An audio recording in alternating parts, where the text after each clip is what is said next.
Deuxième partie, avec Bernard Werber et Florence. Encore une fois, je remercie Florence de m'avoir permis de rencontrer Bernard Werber. Et je remercie Bernard Werber de m'avoir accepté. Je ne sais pas s'il va te remercier. Qu'est-ce qu'on découvre? C'est que Bernard Werber ne connaît pas mon blog Élévation et ce que je fais. C'est scandaleux. Non, mais ça, c'est pas grave. Ma vie va changer dès que je serai initié. Non, mais c'est un grand manque. C'est pas ça que je veux dire. Ce que je veux dire, c'est que vous savez pas dans quoi vous êtes tombé sur tout ça. Je vous explique. Ma recherche personnelle est le site exactement. C'est-à-dire que vous n'êtes pas présent avec Florence pour une interview habituelle ou pour vendre des livres, et je vous remercie d'ailleurs de cet accueil parce que vous n'avez pas parlé, vous n'avez rien proposé, j'avais montré les livres, on les a mis sur la table. Donc voilà. Vous êtes là pour m'aider. J'essaye spirituellement, voire religieusement, de m'élever pour mener ma vie au mieux. Alors naturellement, bon, il y a un côté qui est présenté à tous les internautes qui ont la gentillesse de me suivre. Mais c'est axé donc sur ma personne.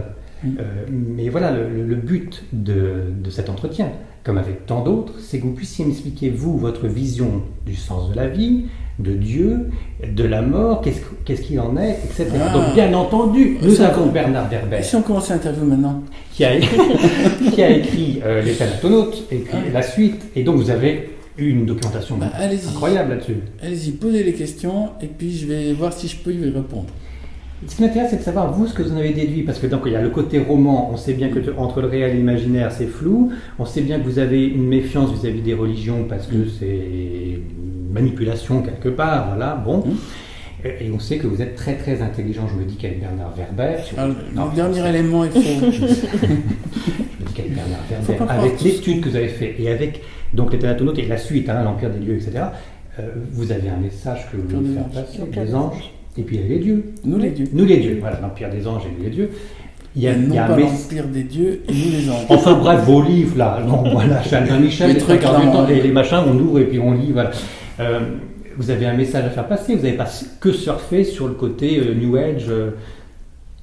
Alors votre question et quel est le message que je veux faire passer, c'est ça? Qu'est-ce que vous en avez compris, vous, du sens de la vie surtout?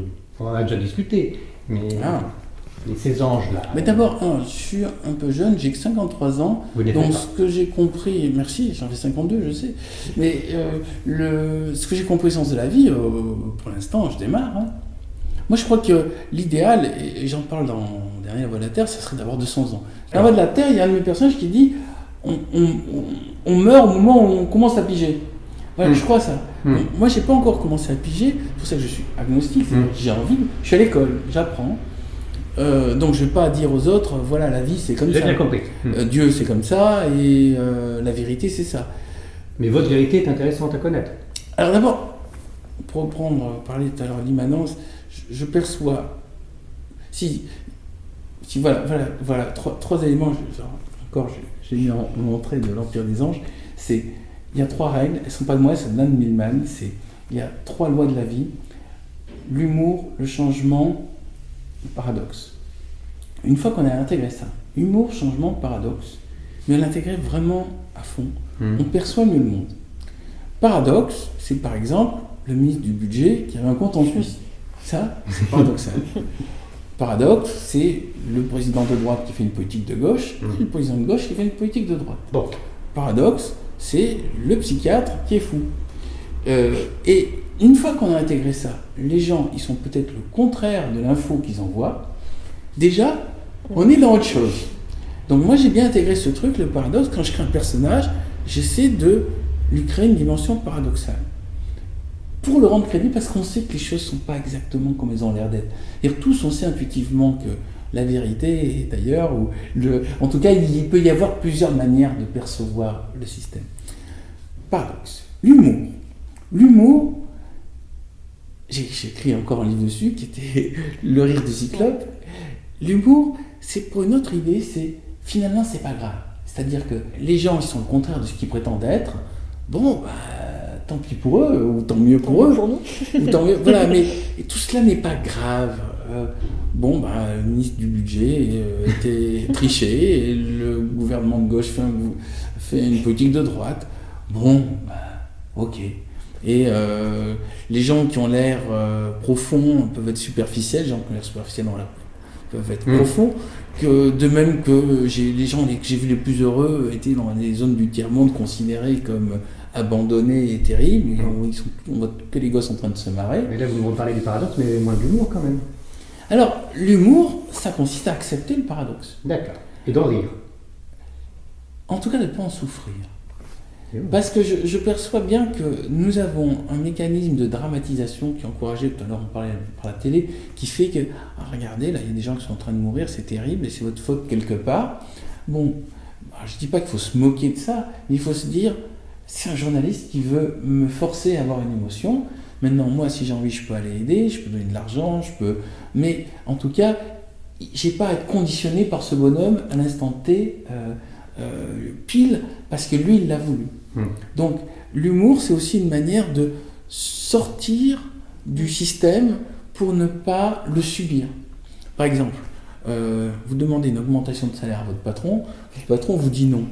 Bon, il y a deux attitudes, vous pleurez, vous cassez la gueule à votre patron. Il y a plusieurs attitudes. Voilà, il y a plusieurs attitudes, ou vous éclatez de rire. La bonne attitude me semble d'éclater de rire. Dans la mesure où c'est possible, parce que ça demande évidemment une certaine éducation, une certaine habitude. Et puis de se dire, ok, il faut peut-être que je change de boulot. Carrément, oui, tout en riant encore. Non, parce que ça peut être... en tout cas, pour moi, c'est ce qui s'est passé. C'est que quand j'étais viré de l'Obs, sur le coup, j'ai pris ça comme on se prend un train dans la gueule. Ouais. Puis après, je me suis dit, ok, ça a l'air terrible. Vous étiez journaliste scientifique Oui, j'étais journaliste et je voulais être engagé parce que j'avais un statut un peu bâtard. Et j'ai eu un prix de meilleur journaliste de France. Donc, du coup, j'avais une position pour être engagé. Mais du coup, les collègues, étant peu bienveillants. Non. On fait que. Non, justement, si je vous dis que c'est de l'humour, c'est que il fallait se dégager pour se dire, ok, quelque chose qui a l'air terrible, c'est peut-être une opportunité de faire autre chose. De rebondir. Mais non, je le perçois d'autant plus d'humour que j'ai rebondi. Mais ça se peut très bien que cet événement ait pu me faire chuter. Et j'ai envie de dire aux gens, si vous arrivez à une tuile comme ça... Vous voyez le côté amusant de la chose. Préparez-vous à peut-être un jour voir le côté amusant de la chose. Avec du Donc, recul. Ne vous prenez pas en pitié, n'ayez pas le sentiment de volonté de vengeance, n'ayez pas une envie de violence. Pensez à sauver votre capacité d'humour et à rebondir en créant. Tu racontais une histoire d'ailleurs. Il faut ne pas être impliqué, mais il ne faut pas non plus être sans cœur. Il ne faut pas non plus être dans la moquerie. C'est la différence. Il ne faut pas être cynique. Entre l'humour et... L'idéal, c'est d'avoir une sorte d'autodérision qui fasse qu'on ne se prend pas soi-même en pitié et on rebondit. Le temps m'a d'ailleurs permis de trouver de l'humour à cette situation. En effet, que sur le coup, parce qu'à l'époque, je n'avais pas cet humour, mais c'est que la plupart des gens qui sont restés, donc qui n'ont pas été licenciés, que j'ai pu voir par la suite, étaient à fond dans l'alcool. Oui, mais ça. Donc, c'est-à-dire que le système, quelque part, a rééquilibré les énergies. Oui, et moi, je me dis, finalement, heureusement que je n'ai pas été, sinon je serais peut-être un poivreau comme eux. Et puis, on de dire, nous a jeté un sort aussi, vous faites de la sorcellerie, on sait bien. Non. Ah non. Jamais. Non, jamais. Surtout, non, je... Non, mais c'est vrai que sur l'instant, c'est pas drôle. Donc, l'humour arrive au moment où on a un recul sur soi-même. Effectivement, quand vous êtes fait piquer par le pickpocket à New York tout votre argent, ça n'a pas dû... Heureusement que ça m'est arrivé, parce que si j'avais m'étais pas fait piquer... Enfin, donc c'était du bonneto, mais si j'avais pas perdu au bonneto, je me faisais casser la gueule, voire tuer dans une rue d'à côté pour récupérer les sous. Donc, il faut pouvoir se dire quelque chose près, malheur est bon. Voilà l'élément d'humour. Bon. Il nous arrive quelque chose de mauvais. Ok, c'est peut-être dans le système, dans le métasystème, il y a peut-être quelque chose de prévu, de plus compliqué qu'on ne voit pas. Qui sera plus sympa, qui sera plus permettra d'avancer. Alors, sur le coup, on se dit, oh là là, c'est affreux. Mais il faut déjà se préparer à se dire, non, c'est une étape, et cette étape me prépare à une découverte. Soyons prêts à la découverte suivante. Maintenant, cette attitude, en théorie, elle est facile à avoir quand on est sur le coup, quand ça arrive, on est fasciné par sa propre déchéance, son propre malheur. Donc, c'est le travail de toute une vie. C'est pour ça que je disais que je suis juste élève et que j'ai l'impression que ma vie, je démarre juste. Je pense que j'arriverai à ce niveau de détachement et d'humour et ce niveau de capacité d'intégration du changement quand je serai beaucoup plus âgé. Il me reste beaucoup de choses à vivre pour pouvoir être l'être humain que je rêve de devenir, avec ce Ce petit sourire à la Joconde, cette petite décontraction, et ce petit côté, c'est pas si grave, essayons d'en rire. Vous lui ressemblez à la Joconde, Bernard Werber. Si vous lui ressemblez à la Joconde, il y a un tout petit peu de travail. Non, mais je trouve que avec un éclairage. le sourire de la Joconde est un Énigmatique. sourire. Non, le mot qui me vient à l'esprit est un sourire spirituel. C'est-à-dire que c'est un sourire de quelqu'un qui a pigé que c'est pas grave. Et cette phrase, c'est pas grave, est une phrase qui peut aider. Alors c'est évident quand on a un cancer, quand on a une sclérose en plaques, des trucs, on se dit attends là quand même c'est pas grave, ça s'applique pas. Eh bien il faudrait, je sais pas, il faut arriver se le à dire soi-même.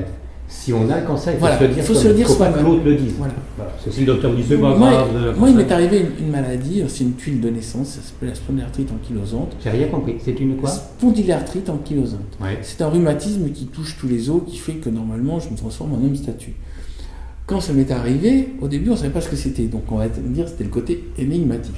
Après il y a un monsieur qui s'appelle Jean Dossé qui a eu le prix Nobel pour avoir découvert cette maladie, qui est français d'ailleurs, et tout d'un coup on a trouvé ce que c'était. Donc première réjouissance, enfin on sait ce que c'est. C'est une SPA, spondylarthrite ankylosante.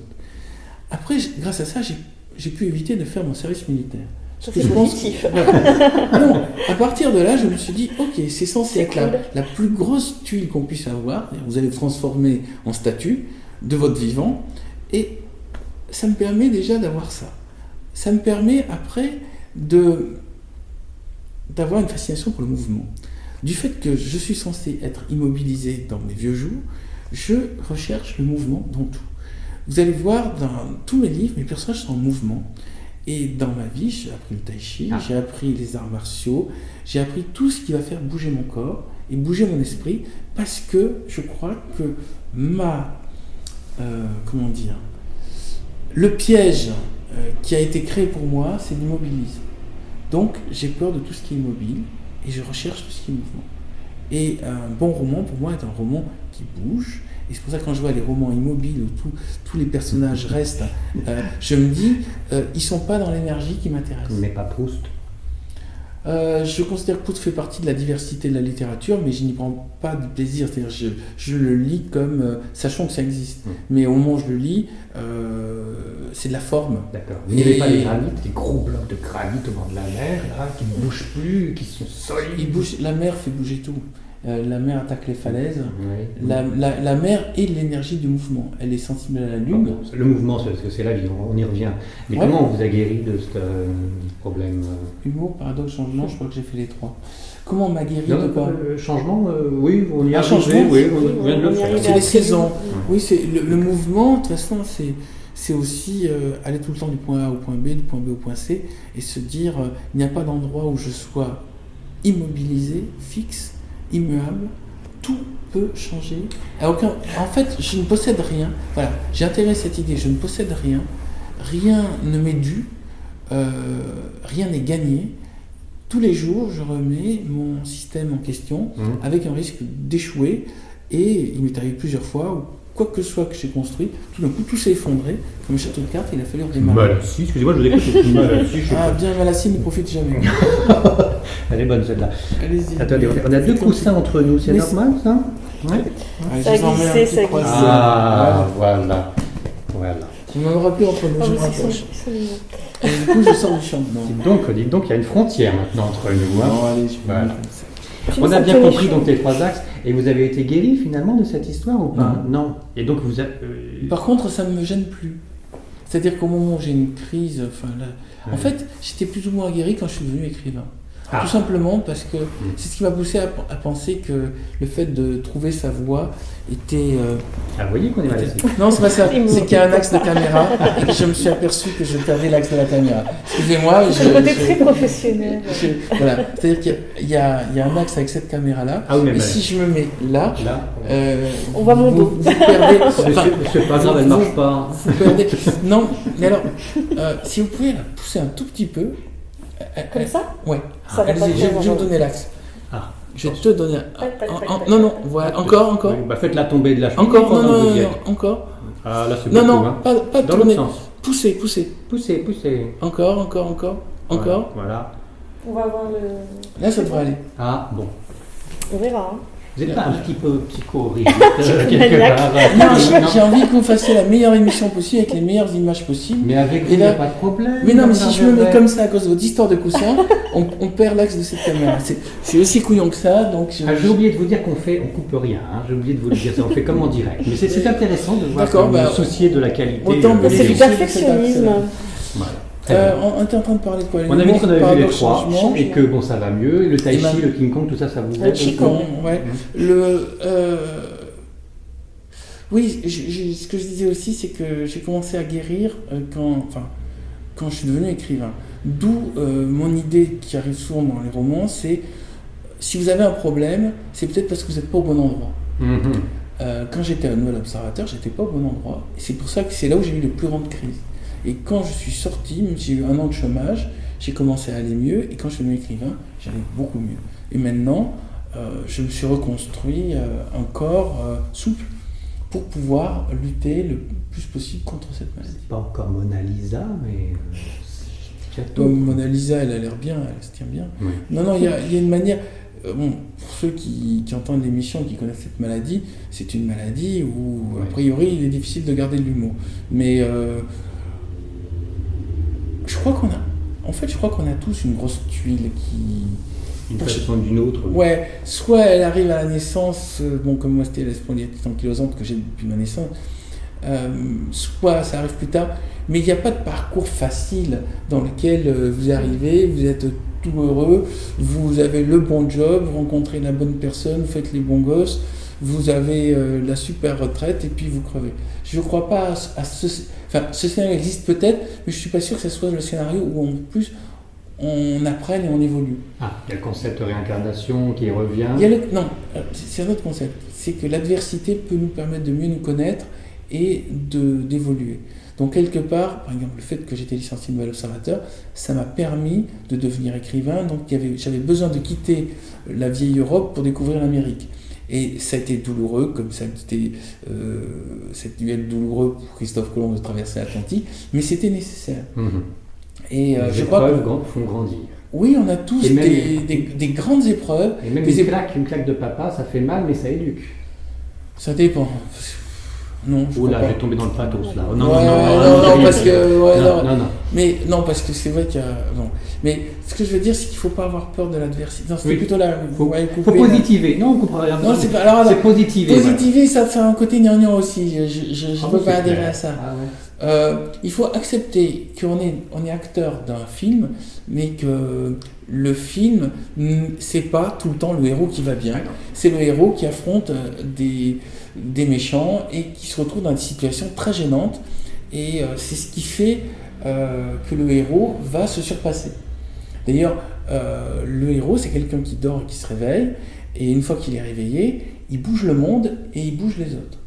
Et j'ai eu des épreuves. Tous les êtres humains, tous ceux qui m'entendent ont eu des épreuves.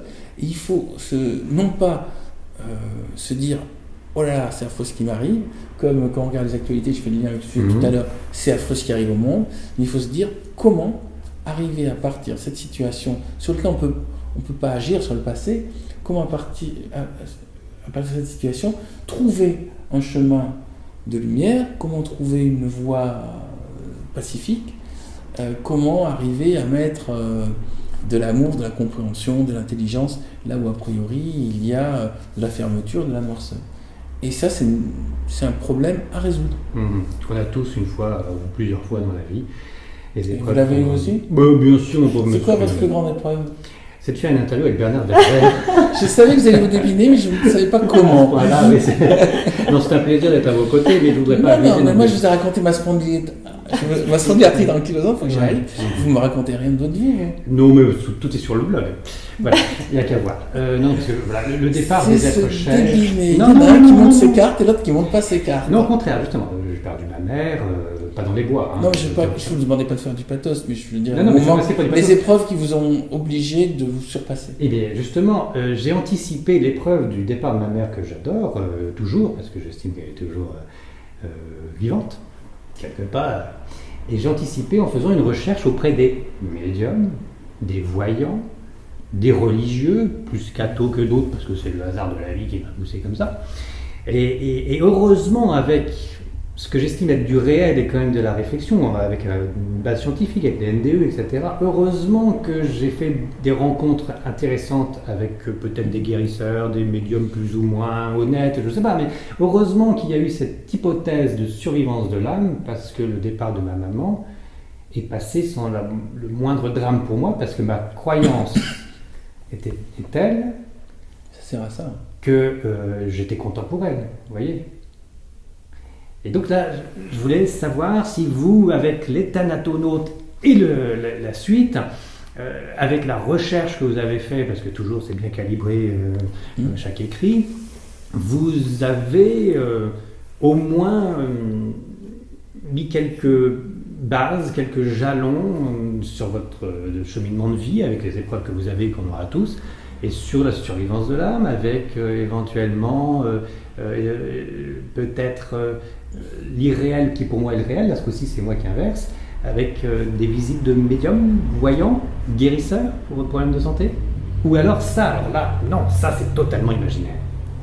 Oh non, moi j'ai rencontré des médiums aussi, des guérisseurs, pas trop. Quoi d'autre après? Est-ce que vous avez eu d'autres expériences paranormales? Est-ce que vous avez vu un fantôme? Vous savez, en fait, je suis tombé à la potion magique dès le moment où j'ai commencé à écrire, donc à peu près vers 7 ans. Pour moi, l'expérience paranormale la plus forte, c'est écrire. Oui. C'est-à-dire, au moment où j'écris, je suis en transe, dans ma transe à moi, dans mon système, et je suis connecté à je sais pas quoi, mais en tout cas, au moment où j'écris, ça arrive de manière fluide. Et en plus, je peux en laisser une trace, en faire bénéficier les autres et en vivre. Donc c'est idéal. Top. Pause. Vous écrivez en vous aidant de la musique. Il va falloir. J'ai un problème, c'est que vous êtes pile dans l'axe. Donc on perd entièrement. Je vais arranger. Non mais parce que on perd entièrement le truc. Voilà. Hop. Voilà. Il est dans l'axe. Il y a d'autres caméras, Bernard. Je sais, mais du coup ça te perturbe. Non mais tous les moments où je vous parle, je vois plus la caméra. Et vous, alors voilà, il faut pas que vous dépassiez trop. Je vais rester comme ça. Ah non, on va vous mettre là. Maintenant que la caméra est là, c'est bon. Et quand j'ai dit pause, c'est pas que j'ai arrêté la caméra, c'est pause sur le discours. Non mais depuis tout à l'heure, je me dis zut, chaque fois on perd le plan. Ça va mieux là? Là c'est parfait. Bon.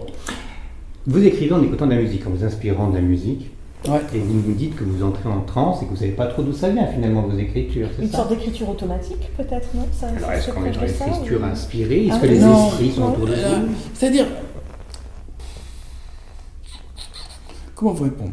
D'abord, au moment où j'écris, il n'y a pas d'intellectualisation. Je suis juste en train de suivre mes personnages comme si je regardais un film. L'intellectualisation, ça a été au moment où j'ai trouvé l'idée du roman. La voix de la Terre, je me suis dit, tiens, si on faisait parler de la Terre. C'est à ce moment-là que ça a dû durer une demi-seconde. Est-ce qu'il y a quelqu'un qui m'a envoyé l'idée? Je sais pas. Mais dès le moment où j'avais la voix de la Terre, je me suis dit, bon, ben maintenant, imaginons qu'est-ce qu'elle a pensé. Je me mets tout de suite devant l'ordinateur. Il n'y a pas de plan de manière de la faire parler. Il y a juste, tiens, qu'est-ce que dirait la Terre? Hop, voilà. Et je demande et j'ai.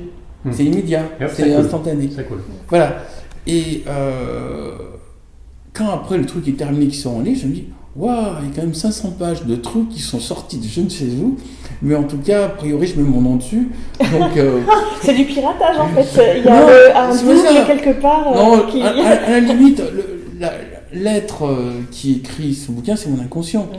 C'est-à-dire, il y a un truc en moi qui fait ça sans effort, et qui est plus ou moins régulé par le conscient, qui lui se débrouille pour que ça tienne un peu debout, mais quand je me branche sur mon inconscient, qui est lui-même branché peut-être sur autre chose, c'est pour ça que je suis pas sûr, est-ce que c'est intérieur ou extérieur, mais quand je me branche là-dessus, tout d'un coup, ça vient.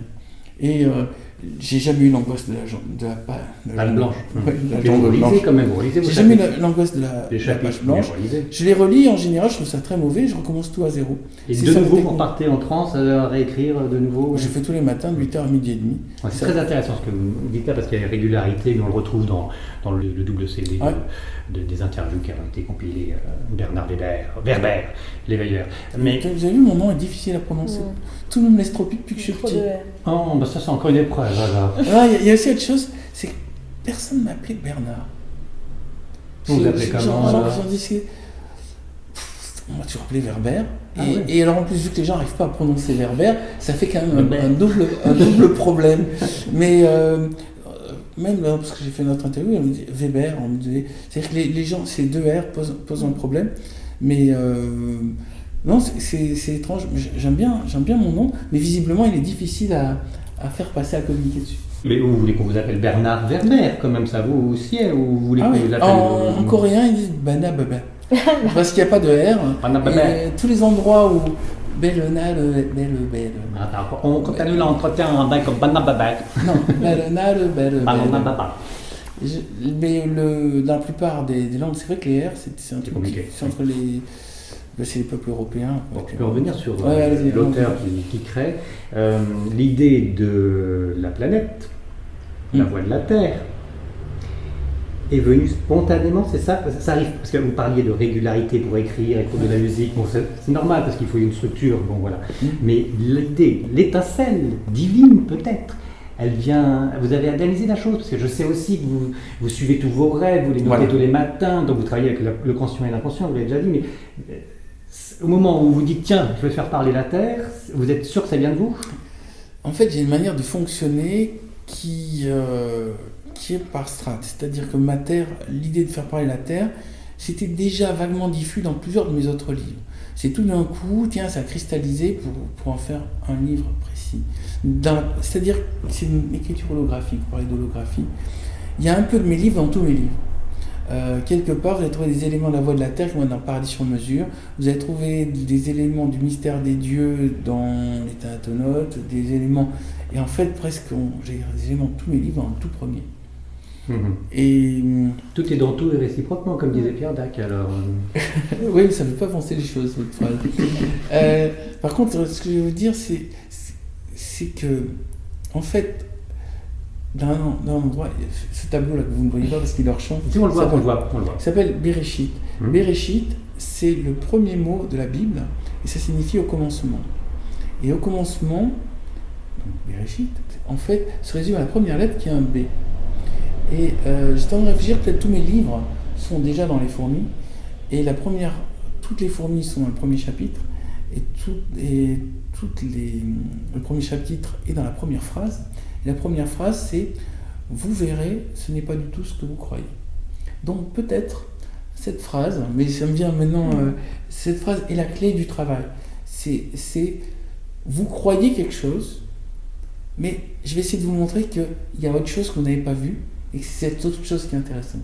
Dès le moment où j'ai trouvé cette phrase, vous verrez, ce n'est pas du tout ce que vous croirez, en fait, c'est comme s'il m'arrivait déjà toute l'œuvre d'un coup, qui était déjà en concentré et qui ne fait que se diluer.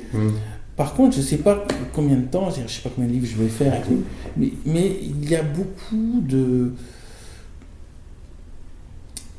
c'est pas redondant pour autant, c'est une progression. C'est toujours des points de vue différents en fait. Ça se place du point de vue de l'ange, de l'extraterrestre, il y a toujours. C'est pour faire sortir les gens de leur mode de vision. C'est pour leur offrir d'autres angles. D'autres quoi? D'autres angles. D'autres rêves peut-être? Non, là d'autres angles, j'en reviens justement au truc des caméras. C'est-à-dire que cette interview, si vous aviez placé une caméra, par exemple, en azimutal, donc on aurait vu que ma calvitie, ça racontait pas la même histoire, on n'écouterait pas de la même manière. Vos angles offrent une interprétation de la scène, déjà. Et on revient au truc de l'éléphant, c'est-à-dire les trois aveugles, il y en a un qui voit la trompe, il y en a un qui perçoit la trompe, un qui perçoit le corps et un qui perçoit la queue. Vous verrez, ce n'est pas du tout ce que vous croyez, ça veut dire, attendez, vous qui avez perçu la trompe, je vais vous parler de celui qui a perçu la queue.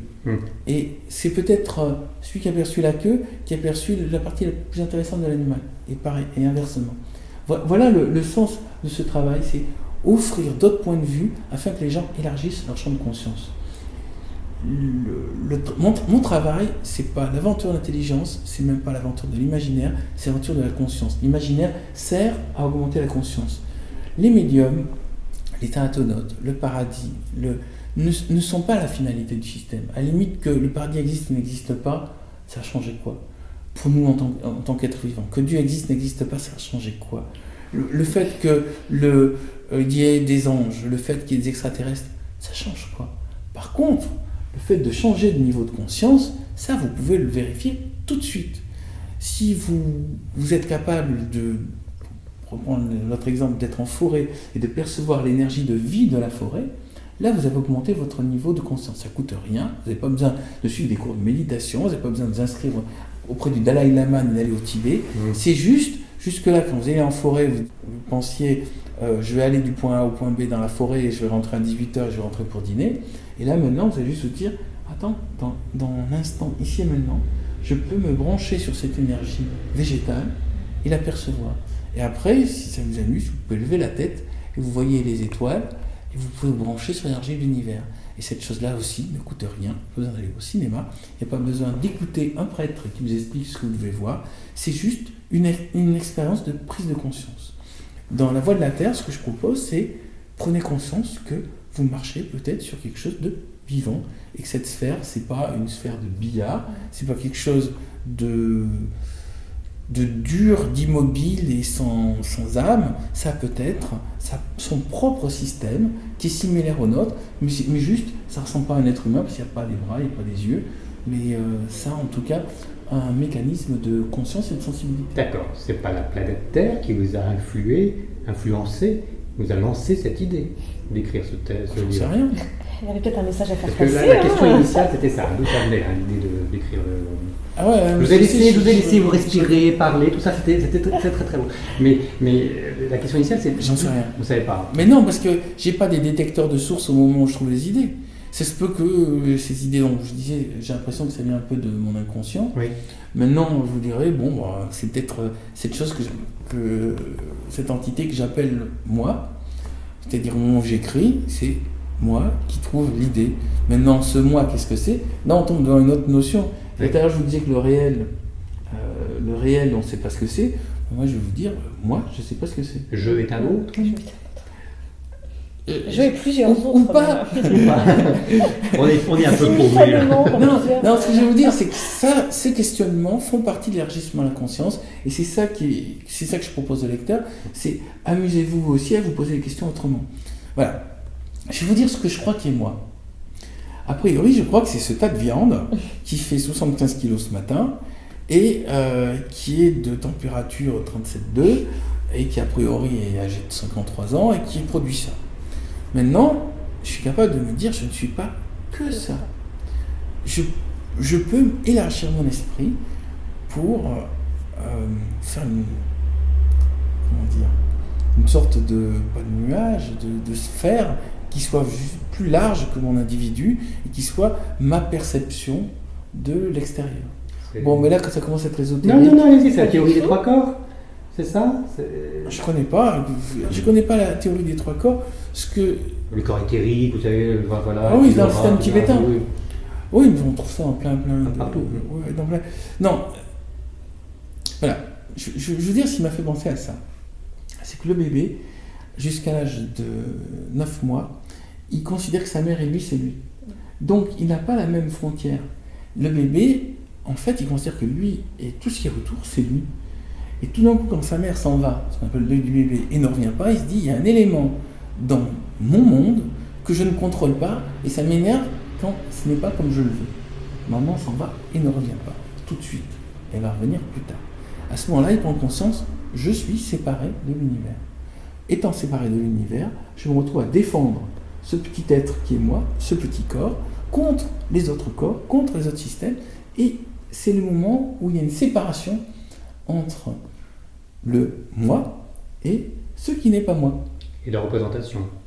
Ce qu'on veut. Je pense qu'il y a plein de gens qui ont dû se poser des questions en psychanalyse, en Tibet. On dépend de l'autre. Mais là, c'est plus que l'autre, c'est l'univers. C'est-à-dire que si je n'avais pas fait cette différenciation entre moi et l'extérieur, je pourrais très bien considérer que ce canapé est une prolongation de moi. Je pourrais très bien considérer que vous êtes moi. Et c'est une convention. Le fait que je sois séparé de l'extérieur, c'est une convention qui apparaît à l'âge de 9 mois, le deuil du bébé. Et peut-être que ce deuil du bébé, l'illusion est que je suis déconnecté du monde. La réalité, c'est que je suis peut-être connecté au monde. Mais là, on va loin, votre truc. Ça me fait penser. Je pense qu'on doit pas. Enfin, je dois passer pour un débile mental. Non, je connais pas votre audience, mais en tout cas, c'est des choses que je raconte pas normalement, parce que je sais que tout le monde ne peut pas percevoir ça. Oui. Mais déjà, c'est intéressant de se poser la question, est-ce que je ne suis que ce 75 kg de viande, enfin, chacun a son poids, et est-ce que je ne suis que l'enfant de mes parents? Est-ce que je ne suis que l'employé de mon patron? Est-ce que je ne suis que le parent de mes enfants? Est-ce que je ne suis que le type qu'on va mettre dans un cercueil et dans une tombe? On va devenir poussière. Voilà. Est-ce que je ne suis que ça? Bien sûr que non. Et le début de réponse est peut-être pas, et dans ce cas, je suis quoi d'autre?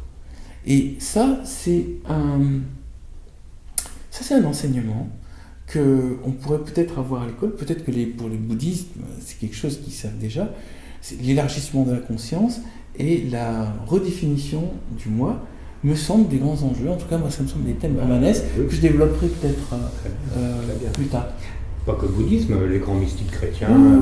La compassion, justement, est importante, parce que quand on prend conscience de ça, qu'on n'est pas qu'un corps et qu'on est connecté aux autres, la compassion, c'est le moyen de se connecter aux autres aussi. De ressentir et de... Alors, le mot compassion me semble limité parce qu'en compassion, tel que ça a été utilisé par les religions, il y a un côté devoir.